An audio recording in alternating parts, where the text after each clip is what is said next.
تمام بھینسوں گائے ان سب کے جسم کے اوپر موجود ہوتی ہے، خاص طور پر بھیڑوں کے اوپر، بکریوں کے اوپر. تو یہ ان کے جسم کو کاٹتی ہے اور وہاں سے خون چوس لیتی ہے ان کا. اور اگر اس جانور میں یہ وائرس موجود ہو تو وہ وائرس پھر اس چچڑ میں آ جاتا ہے. پھر یہی چچڑ جب کسی صحت مند انسان کو کاٹتی ہے تو پھر اس طرح وائرس منتقل ہو جاتا ہے اور بیماری اس آدمی کو لگ جاتی ہے. تو ایک طریقہ تو یہ ہو گیا. اور دوسرا یہ ہے کہ جب کوئی صحت مند انسان خون سے یا رطوبتوں سے، جس میں باڈی فلوئڈ سے، ٹیشو سے، کسی دوسرے مریض جو اس میں مبتلا ہو، یا ایسے جانور جو اس میں یہ وائرس موجود ہو، یا اس چچڑ سے اس کا ڈائریکٹ کنٹیکٹ ہو جائے کسی صحت مند انسان کا، اور خاص طور پر اس کے جسم کے ان حصوں کا جہاں پہ کوئی زخم موجود ہو، کہاں کوئی کٹ موجود ہو، تو اس طریقے سے بھی یہ یعنی خون کے ذریعے اور یا ان سیکریشنز کے ذریعے صحت مند انسان میں وائرس چلا جاتا ہے.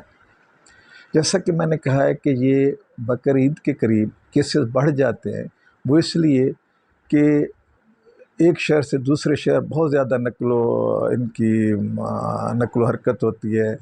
بیوپاری حضرات ان کو لے کے آتے ہیں ایک ضلع سے دوسرے ضلع میں، ایک صوبے سے دوسرے صوبے میں، اور تقریباً تمام گھروں میں جانور پہنچ جاتے ہیں. تمام میکسیمم لوگ قربانی کرتے ہیں، لاکھوں کی تعداد میں جانور ایک جگہ دوسری جگہ شفٹ ہوتے ہیں. تو اس لیے بقرعید کے موقع پر یہ خدشہ ہوتا ہے کہ اس کے کیسز بڑھ جاتے ہیں. اب جس مریض کو کانگو ہیمریجک فیبر ہو یا کرائمن کانگو ہیمریجک فیبر ہو، اس کی علامات کیا ہوتی ہیں؟ شدید بخار ہوتا ہے، ہائی ٹمپریچر 103 104 105 ہوتا ہے، اور یہ جب ہسٹری دیتا ہے مریض چچڑ کے کاٹنے کے بعد یا جانور سے کنٹیکٹ 3-4 دن بعد. پٹھوں میں شدید درد ہوتا ہے، خاص طور پر گردن کے پٹھوں میں، اور سٹف نیک ہو جاتی ہے، گردن اکڑ جاتی ہے. بیک ایک، چھوٹی کمر میں درد ہوتا ہے، اور سویئر ہیڈ ایک ہوتا ہے، سر درد ہوتا ہے. پھر بلیڈنگ ٹینڈنسی ہوتی ہے، جلد کے اندر خون کے چھوٹے چھوٹے دھبے آ جاتے ہیں. منہ میں جو جھلی ہے اس کے اندر نیچے خون کے دھبے آ جاتے ہیں. بتلی ہوتی ہے، الٹی ہوتی ہے، اور ایسے مریض کا اکثر گلا خراب ہوتا ہے. اب جیسا کہ میں نے پہلے بتایا، یہ وائرل ڈیزیز ہے. اس کا بیکٹیریل ڈیزیز میں تو ہم اینٹی بائیوٹک وغیرہ دیتے ہیں.